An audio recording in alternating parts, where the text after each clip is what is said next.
Welcome to Main Road, where Manchester City are hoping to bring down the curtain on a successful season with a win which will keep them on course to finish 5th in the First Division. But the real spice this afternoon concerns the position of Sunderland, who are vying with Luton Town to avoid relegation.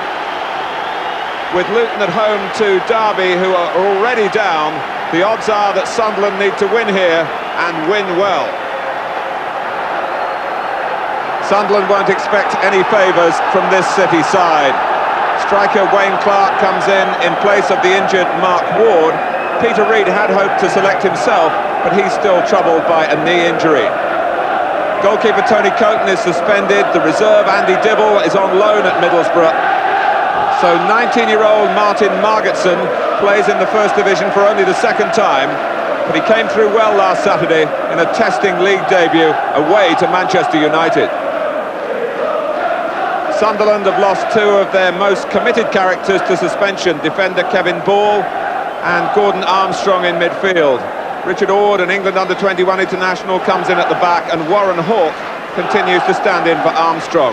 There is a recall for Peter Davenport up front, and some good news for Sunderland this morning.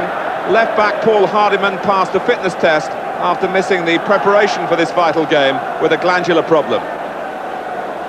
And Sunderland do have the spur here of performing in front of their fantastic supporters. There can scarcely be a football fan left on Wearside. More than 10,000 here hoping to play their part, and most of them well used now to last day dramas. So these are the facts that matter. Sunderland level with Luton on points and on goal difference. That's the figure on the extreme right. But Luton hold a slender advantage in terms of goals scored. So whatever Luton do today at home to Derby, Sunderland have to better here. Referee Alan Gunn will be told next week whether he will be awarded an extra year on the Football League list. He's 48 now. He's reached the usual retirement age. Sunderland have been down in Manchester since Thursday. Major preparations for a day of destiny. They defend the goal to the left in the first half. John Kay wears number 11 but plays at right back. And their goalkeeper is the Welsh international Tony Norman. Two Welsh goalkeepers here in fact, but of differing generations. Redmond. With the greatest respect to Luton Town, there is a feeling throughout football that the First Division would love to see Sunderland survive.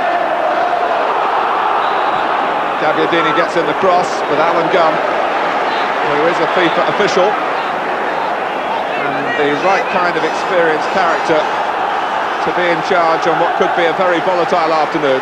He's given Sunderland the free kick. Pascoe placing the ball. Sunderland have sent both centre-backs forward. Gary Howes is waiting way beyond the far post, making his run now. It's left for Pascoe to take. Oh, and the header was blocked with the goalkeeper betraying his inexperience. It was Gabbiadini at the far post. But this was the moment when hopes were raised so high for Sunderland for an electric start. Gabbiadini couldn't squeeze in the header. Here's Quinn. And David White, who's so quick. Norman started to come, and he got the header in those situations which are so perilous to goalkeepers now. If he brought White down then, Norman would have been sent off. But he made sure he got to the ball against one of the quickest players in the First Division.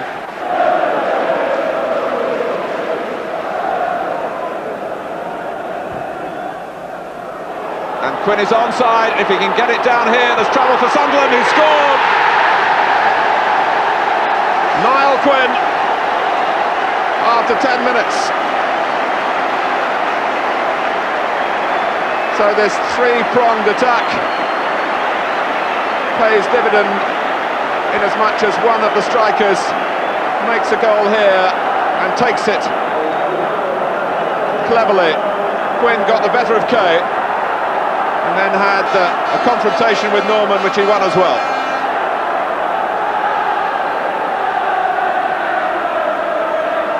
It's a bitter blow for Dennis Smith and his players, but there's still a long way to go.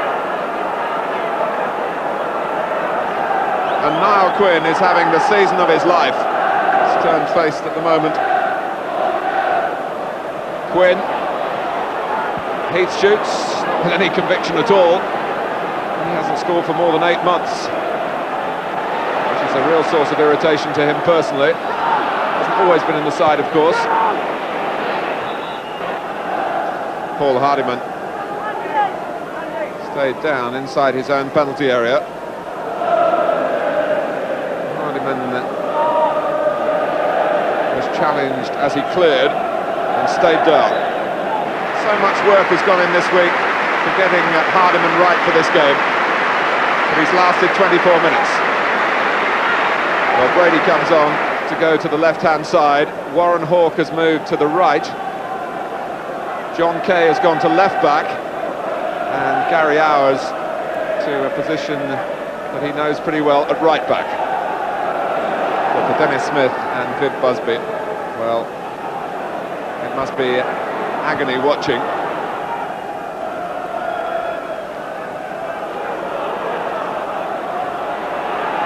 Quentin turning away from the goal. There's no back pass on. Davenport was working hard. And here's Hawke. Oh, and Pascoe was unmarked just inside Warren Hawke, who saw the chance of glory here from a difficult angle. You could see Pascoe on the left of the picture screaming for the ball, which didn't come.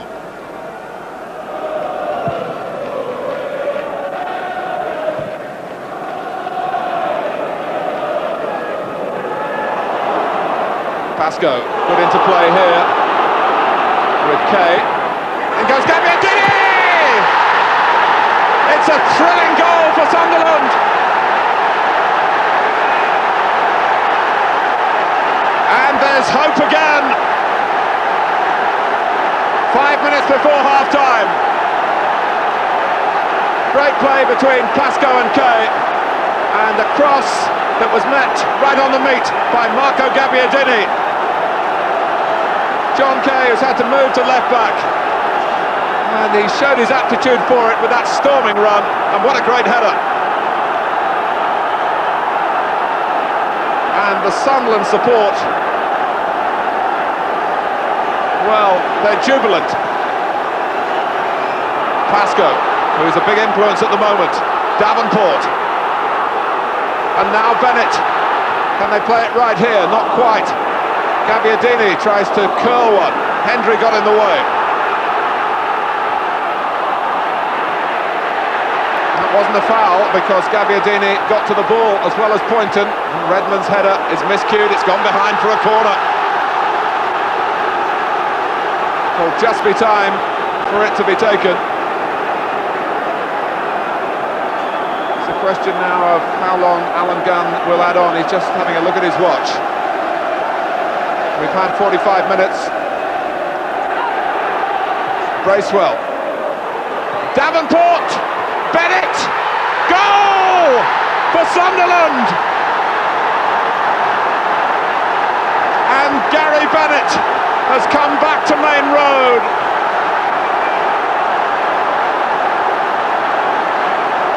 And put Sunderland into the lead in this frenetic period just before half-time. Davenport volleyed towards goal, and Bennett made sure the ball went in via the goalkeeper. What a turnaround! It was mishit in truth by Davenport. It turned out to be a great cross.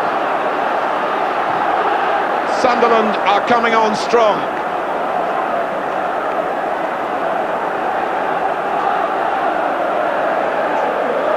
Poynton's throw.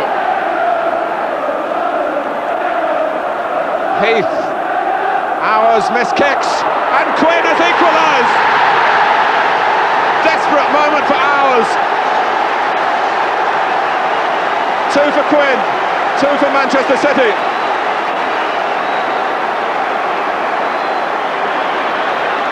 And when Sunderland needed to keep calm, Ours tried to hook it away and put it on a plate for Quinn. And the way his season has gone, he's not missing gifts like that.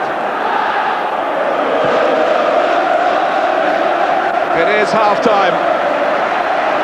And really it's hard to put a perspective on the 45 minutes here. It's been a good half for Niall Quinn, who put Manchester City in front and then equalised after Gary Bennett, against his old club, had got the second for Sunderland, hard on the heels of the first from Marco Gabbiadini.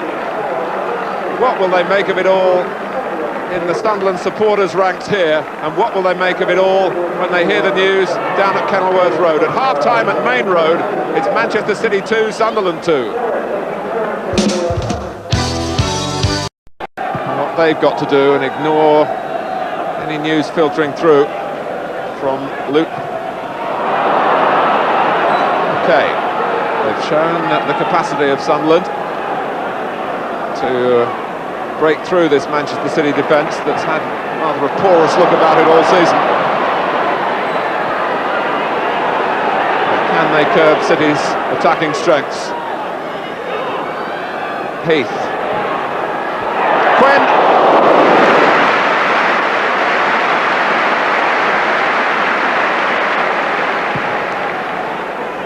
Well, this match is being beamed live to his native Republic of Ireland. He's putting on a show for them, Niall Quinn.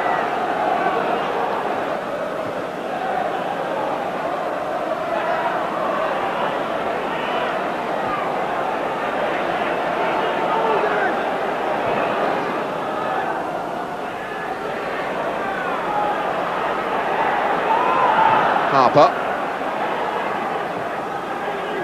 Heath. Crosses on for Quinn.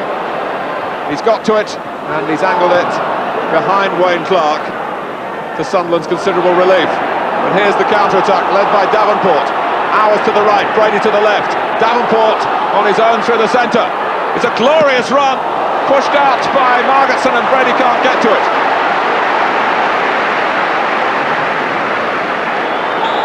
And Sunderland have a free kick after a really heroic burst by Peter Davenport, who carried all before him, was only denied a superb solo goal by this 19-year-old goalkeeper. Pascoe to take the free kick.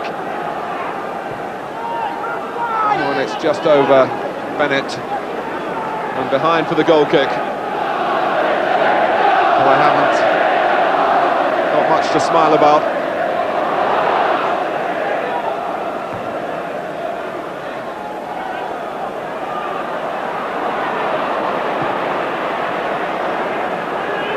Jim Ryan, the Luton manager, quite entitled to point out this week that Luton have played some very good football this season as well, although not much of it recently, where the fact that they've had to sell a lot of players has really hampered them.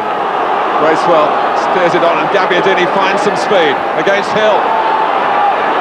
It's a terrific run, and Alan Gunn looks at it and the way it ended and lets the game go on, and Gabbiadini doesn't ask any questions.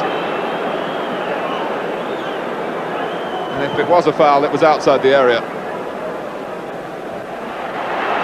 And Jason Beckford comes on. And Clark, is that a farewell perhaps?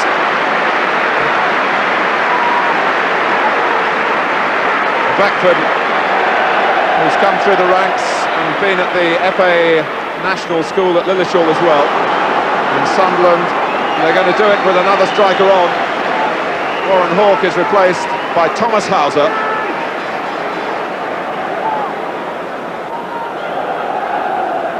Bracewell and Pascoe looking for a route forward again, and they might have found it with Gabbiadini. Can Sunderland go back in front? No! And they look in vain for a penalty. Gabbiadini seemed to have done everything here. Great approach work to give him the ball in the first place. He slipped the goalkeeper, but couldn't slip it in from a tightish angle. You'll see just how tight here. Hendry went for him, and so did Margetson.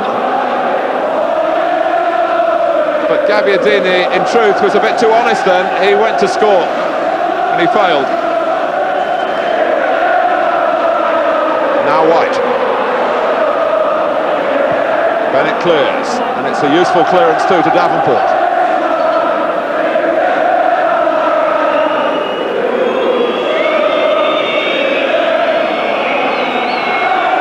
Bracewell. Oh, and Hendry, has he teed it up for Gabbiadini? He might have done.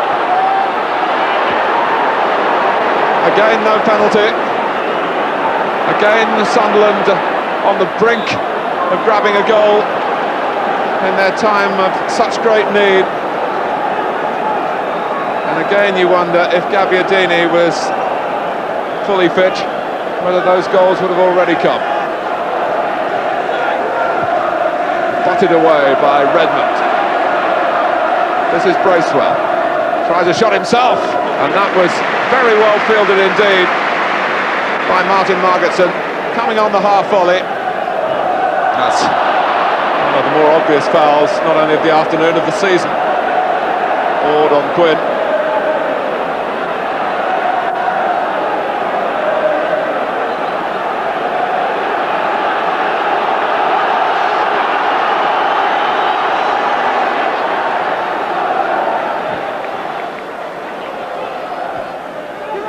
Beckford. Making space for the cross, and the angle too. And this time, Niall Quinn was beaten to it by Gary Bennett.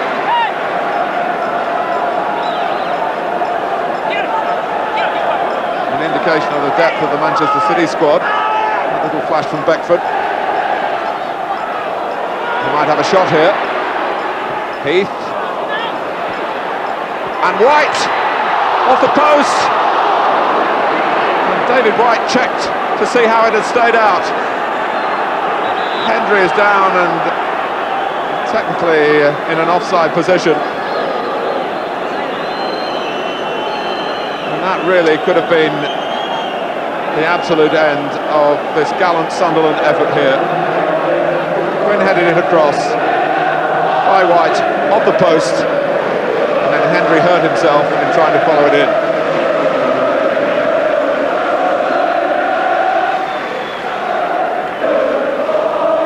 The latest news from Luton is that Luton are leading by 2-0. So even a win here for Sunderland would not be enough. It did look promising for Sunderland when Gary Bennett put them 2-1 in front.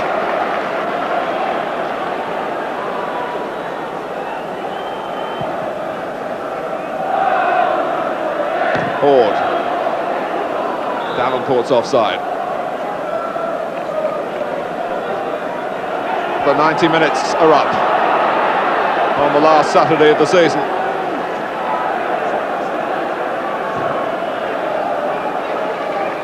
Quinn. Heath. And that completes it for Manchester City. David White at the far post means a City win. Sunderland defeated here and out of the First Division. Adrian Heath dinked it in delightfully, took the goalkeeper out, and White launched himself almost on the line. City finish on a high, but it's total depression for Sunderland.